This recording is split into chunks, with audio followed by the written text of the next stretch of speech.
नाशिक जिल्ह्यातल्याच नांदगाव नगरपालिकेमध्ये जाऊया। तिथे कोण नगराध्यक्ष होणार, कुणाची सत्ता येणार, तर बघा सागर हिरे, शिंदे सेनेचे सागर हिरे हे संभाव्य नगराध्यक्ष म्हणून अंदाज वर्तवला जातोय।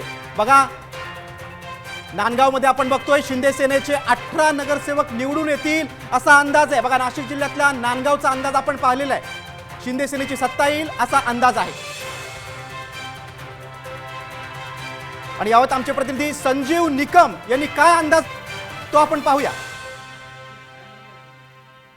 पालिकेच्या सार्वत्रिक निवडणुकीसाठी यंदा नांदगाव नगर परिषदेमध्ये एकूण 20 जागांसाठी निवडणूक होत आहे।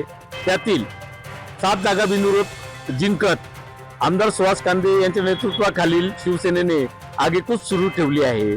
आता उर्वरित 13 जागांसाठी एकूण 36 उमेदवार निवडणूक रिंगणात आहे। थेट नगराध्यक्ष पदाच्या निवडणुकीसाठी शिवसेना भाजप युतीचे सागर हिरे व राष्ट्रवादी काँग्रेसचे राजेश बनकर या दोघांमध्ये सरळ लढत होत आहे।